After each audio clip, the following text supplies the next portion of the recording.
चलिए इस वीडियो में स्टार्ट करते हैं नया चैप्टर पाठ 9 वृत्त। वृत्त को इंग्लिश में बोलते हैं सर्किल। तो प्रश्नावली शुरू करने से पहले हम लोग एक परिभाषा सीखेंगे वृत्त की जीवा। वृत्त की जीवा को कोड ऑफ सर्किल कहते हैं। तो वह सरल रेखा जिसके दोनों सिरे वृत्त की परिधि पर स्थित हों वृत्त की जीवा कहलाती है। तो मान लीजिए यह आपका वृत्त है, तो जो हमारी जीवा होती है किसी वृत्त में खींची गई वह रेखा जिसके दोनों सिरे वृत्त की परिधि पर स्थित हों, अर्थात हम एक ऐसी रेखा खींचेंगे जिसके दोनों सिरे वृत्त की परिधि पर स्थित हो। तो ये हमने एक रेखा खींचा, तो देखेंगे इस रेखा के ये पहला सिरा और दूसरा सिरा वृत्त की परिधि पर स्थित है, तो यह हमारा एक वृत्त की जीवा कहलाएगी। इसी प्रकार हम कोई भी रेखा खींचते हैं वृत्त के अंदर, उसके दोनों सिरे अगर वृत्त की परिधि पर स्थित है तो वो हमारी जीवा कहलाएगी। ठीक है, तो एक बात आप लोगों को ध्यान में रखना है कि जो हम रेखा खींचेंगे वृत्त के केंद्र से होकर नहीं जाना चाहिए। अगर वह रेखा वृत्त के केंद्र से होकर जाती है तो वह हमारा वृत्त का व्यास कहलाती है, इसे हम जीवा नहीं कहेंगे। ठीक है, तो व्यास को छोड़कर अगर हम कोई भी ऐसी रेखा खींचते हैं जिसके दोनों सिरे वृत्त की परिधि पर स्थित हों तो वह हमारी जीवा कहलाती है। अब चलिए शुरू करते हैं प्रश्नावली 9.1। तो यहाँ पर प्रश्नावली 9.1 का पहला सवाल देखेंगे। कह रहा है याद कीजिए कि दो वृत्त सर्वांगसम होते हैं यदि उनकी त्रिज्याएं बराबर हों। ठीक है, तो हमारे दो वृत्त सर्वांगसम कब होते हैं? जब उन दोनों की त्रिज्याएं आपस में बराबर हों, अर्थात एक वृत्त की त्रिज्या 3 सेंटीमीटर है तो दूसरी वृत्त की त्रिज्या भी 3 सेंटीमीटर होनी चाहिए। तो हमारी जो दोनों वृत्त हैं वे सर्वांगसम कहलाती हैं। तो वही कह रहा है याद कीजिए कि दो वृत्त सर्वांगसम होते हैं यदि उनकी त्रिज्याएं बराबर हों। फिर कह रहा है सिद्ध कीजिए कि सर्वांगसम वृत्तों की बराबर जीवा। तो मान लीजिए यह वृत्त का केंद्र है। ठीक है, तो हम लोग दोनों वृत्त में बराबर जीवा खींच देते हैं। तो ये पहली वृत्त की जीवा है, ये दूसरी वृत्त की जीवा है। ठीक है, बराबर जीवाएं कह रहा है, बराबर जीवाएं उनके केंद्रों पर बराबर कोण अंतरित करती हैं। यहाँ पर जो केंद्र है इस जीवा से बराबर कोण अंतरित करती हैं।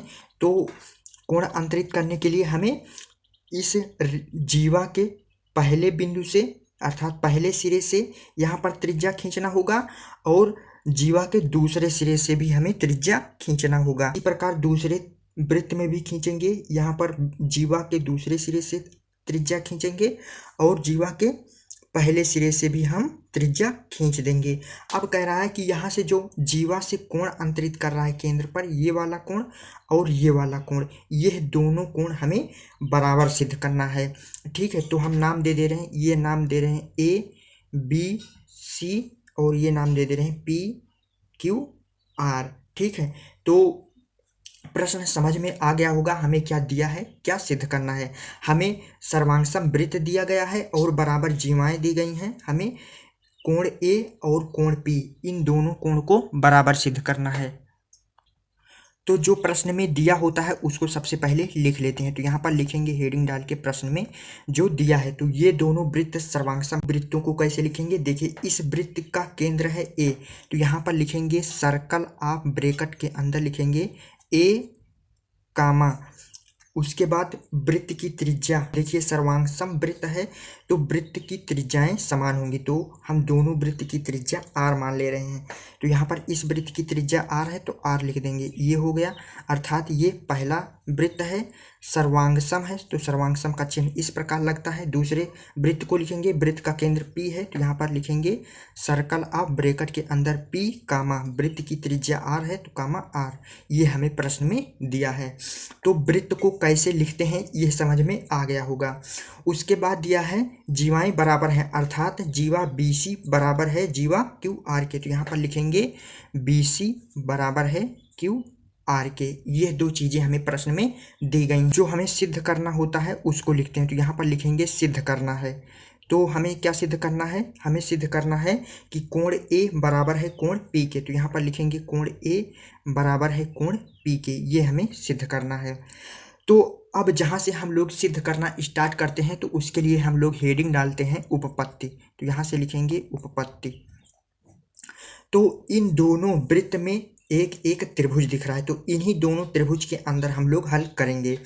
तो यहाँ पर त्रिभुज ए बी सी दिखाई दे रहा है और यहाँ पर पी क्यू आर दिखाई दे रहा है। तो यहाँ पर लिखेंगे त्रिभुज ए बी सी व त्रिभुज पी क्यू आर में। तो इन दोनों त्रिभुज में हम लोग क्या देख रहे हैं कि भुजा ए बी बराबर होगा भुजा पी क्यू के। क्यों बराबर होगा? क्योंकि दोनों वृत्त सर्वांगसम हैं, तो जो वृत्त की त्रिज्या होगी वह बराबर होगी। तो यहाँ पर जो वृत्त की त्रिज्या है इस त्रिभुज की भुजा के बराबर है।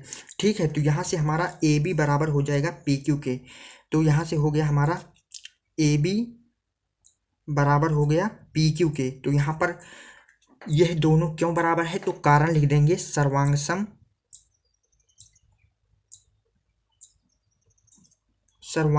वृत्त की त्रिज्याएं। ठीक है, तो यह दोनों सर्वांगसम वृत्त की त्रिज्याएं हैं, इसलिए यह दोनों बराबर होंगी। ठीक है, ये हो गया। अब इस त्रिभुज में देखेंगे भुजा बी सी बराबर होगा इस त्रिभुज के भुजा क्यू आर के। तो यहाँ पर लिखेंगे भुजा बी सी बराबर है भुजा क्यू आर के। क्यों बराबर है? तो कारण लिख देंगे, प्रश्न में दिया है। तो यहाँ पर लिख देंगे दिया है, क्योंकि प्रश्न में कहा है कि जीवा वृत्त की दोनों जीवाएं बराबर हैं। तो ये दोनों जीवाएं हैं, तो ये दोनों बराबर होंगी। ये हो गया। ठीक है, इतना हो गया। अब उसके बाद देखेंगे कि भुजा ए सी बराबर होगा भुजा पी आर के। क्यों बराबर होगा? क्योंकि ये दोनों वृत्त की त्रिज्याएं हैं। तो यहाँ से लिखेंगे भुजा ए सी बराबर होगा भुजा पी आर के। क्यों बराबर होगा? तो कारण लिख देंगे सर्वांगसम वृत्त की त्रिज्याएं हैं। सर्वांगसम वृत्त की त्रिज्याएं, चूंकि ब्रैकेट के अंदर हम लोग चूंकि का चिन्ह लगा देंगे, चूंकि दिया है, चूंकि सर्वांगसम वृत्त की त्रिज्याएं हैं, इस तरह से। ठीक है, अब यहाँ पर देखेंगे दोनों त्रिभुज में तीन संगत भुजाएं बराबर हैं। तो तीन संगत भुजाएं हैं, तो इसमें हमारा एस एस एस सर्वांग समता नियम लगेगा। तो यहाँ से लिखेंगे एस एस एस सर्वांग समता नियम से। तो इस नियम से हमारा क्या होगा कि यह जो दोनों त्रिभुज दिखाई दे रहे हैं ये दोनों त्रिभुज सर्वांगसम होंगे। तो यहाँ से हो जाएगा हमारा त्रिभुज ए बी सी सर्वांगसम हो जाएगा त्रिभुज पी क्यू आर के। ठीक है, अब यह दोनों त्रिभुज सर्वांगसम सिद्ध हो गया। चूंकि हमें सिद्ध करना था कि कोण ए बराबर है कोण पी के, तो यह दोनों त्रिभुज अगर सर्वांगसम सिद्ध हो गए तो इस कोण के संगत ये वाला कोण भी हमारा बराबर होगा। तो यहाँ से हम लिखेंगे अतः कोण ए बराबर कोण पी। ये हमें सिद्ध करना था प्रश्न में, तो ये हमारा सिद्ध हो गया।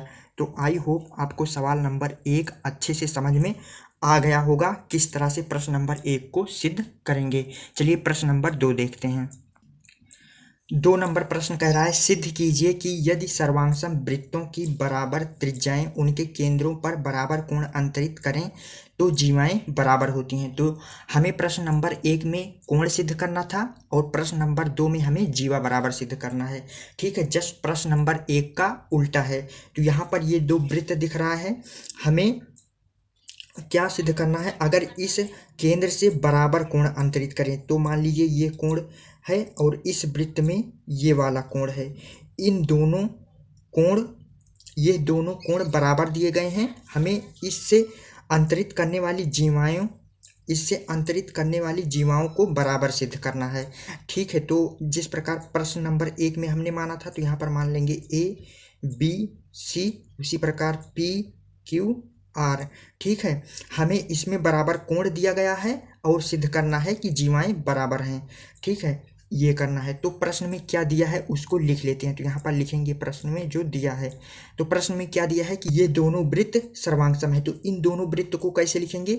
इस वृत्त को लिखेंगे तो यहाँ पहले लिखेंगे सी मतलब सर्कल ऑफ ब्रैकेट के अंदर वृत्त का केंद्र ए है, तो ए लिखेंगे, कामा इसकी त्रिज्या आर है, दोनों की त्रिज्या बराबर है। तो यहाँ पर चूंकि सर्वांगसम वृत्त की त्रिज्याएं बराबर होती हैं तो दोनों की त्रिज्या हम आर मान लेंगे। तो यहाँ पर वृत्त की त्रिज्या आर है तो कामा आर, सर्वांगसम का चिन्ह लगाएंगे, उसके बाद दूसरे वृत्त को लिखेंगे तो यहाँ पर सी ब्रैकेट के अंदर इस वृत्त का केंद्र पी है तो पी कामा वृत्त की त्रिज्या आर है तो आर। इस तरीके से हम वृत्त को लिखते हैं। ठीक है, ये हमें पहला दिया है और उसके बाद दिया है कि ये कोण बराबर है इस कोण के, तो यहाँ पर लिखेंगे कोण ए बराबर है कोण पी के। ये दो चीज़ें हमें दी गई हैं। हमें सिद्ध क्या करना है तो यहाँ पर लिखेंगे सिद्ध करना है। तो सिद्ध करना है कि जीवा BC बराबर है जीवा QR के, तो यहाँ पर लिखेंगे BC बराबर QR हमें सिद्ध करना है। ठीक है, तो जहाँ से हम लोग प्रश्न को सिद्ध करना स्टार्ट करते हैं उसके लिए हेडिंग डालते हैं उपपत्ति। तो इस तरीके से उपपत्ति हेडिंग डाल देंगे। तो दोनों वृत्त में त्रिभुज दिखाई दे रहे हैं तो इन्हीं दोनों त्रिभुज में हम लोग हल करेंगे। तो इस त्रिभुज को लिखेंगे त्रिभुज ABC व इस त्रिभुज को लिखेंगे त्रिभुज PQR में। तो इन्हीं दोनों त्रिभुज में हम लोग हल करेंगे। तो दोनों त्रिभुज में देखेंगे कि भुजा AB बराबर होगा भुजा PQ के। क्यों बराबर होगा? क्योंकि यह दोनों वृत्त की त्रिज्याएं हैं। तो यहाँ से हमारा हो जाएगा AB बराबर हो जाएगा PQ के। क्यों बराबर होगा? तो कारण लिख देंगे सर्वांगसम, चूंकि सर्वांगसम वृत्त की त्रिज्याएं हैं। ठीक है, तो इस तरीके से ब्रैकेट के अंदर कारण लिख देंगे। उसके बाद देखेंगे भुजा AC बराबर होगा भुजा PR के। क्यों बराबर होगा? क्योंकि ये दोनों वृत्त की त्रिज्याएं हैं तो ये दोनों बराबर होंगी। तो यहाँ से हो जाएगा हमारा AC बराबर हो जाएगा PR के। तो दोनों अलग अलग वृत्त में त्रिज्याएं बराबर क्यों होंगी? क्योंकि ये दोनों वृत्त सर्वांगसम है। तो यहाँ से सेम उसी तरह कारण लिख देंगे, चूंकि सर्वांगसम वृत्त की त्रिज्याएं हैं। ठीक है, ये हो गया। अब उसके बाद देखेंगे इस त्रिभुज में कोण A और इस त्रिभुज में कोण P, दोनों कोण बराबर है। तो यहाँ से लिखेंगे कोण A बराबर है कोण P के। क्यों बराबर है? तो कारण लिख देंगे चूंकि प्रश्न में दिया गया है। तो यहाँ से लिख देंगे चूंकि दिया गया है, इस तरीके से। अब देखेंगे दोनों त्रिभुज में दो संगत भुजा और एक संगत कोण बराबर है। तो यहाँ से हमारा सर्वांग समता नियम लगेगा SAS सर्वांग समता नियम से। तो इस नियम से हमारा ये दोनों त्रिभुज सर्वांगसम सिद्ध हो जाएगा। तो यहाँ से हो जाएगा हमारा त्रिभुज ABC सर्वांगसम हो जाएगा त्रिभुज PQR के। अब ये हमारा सर्वांगसम सिद्ध हो गया। तो अब हम कह सकते हैं कि भुजा BC बराबर होगा भुजा QR के। तो यहाँ से लिखेंगे अतः भुजा BC बराबर होगा भुजा QR के। तो ये जो दोनों भुजाएं हैं ये वृत्त की जीवाएं हैं। तो हमें वृत्त की जीवाएं बराबर सिद्ध करनी थी, तो हमारा ये बराबर सिद्ध हो गया। प्रश्न नंबर 2 में हमें जो सिद्ध करना था तो वो आ गया। तो यहाँ पर लिख देंगे प्रूव्ड। ठीक है, तो आई होप आपको प्रश्न नंबर 2 भी अच्छे से समझ में आ गया होगा। तो प्रश्नावली 9.1 में कुल 2 सवाल थे, तो दोनों सवाल हमने आपको बता दिए। ठीक है, तो आज का यह वीडियो कैसा लगा कमेंट सेक्शन में ज़रूर लिखना। तो आप लोगों को कक्षा 9 गणित का नोट चाहिए तो इसी वीडियो के डिस्क्रिप्शन में जाइए, वहां से आप लोगों को टेलीग्राम चैनल का लिंक मिल जाएगा। जैसे ही लिंक पर क्लिक करेंगे टेलीग्राम चैनल खुल जाएगा। वहाँ से आप लोग जितना भी मैंने नोट्स प्रोवाइड कराया है वहाँ से आप लोग डाउनलोड कर सकते हैं। तो मिलते हैं किसी नेक्स्ट वीडियो में, तब तक के लिए सभी दोस्तों को जय हिंद।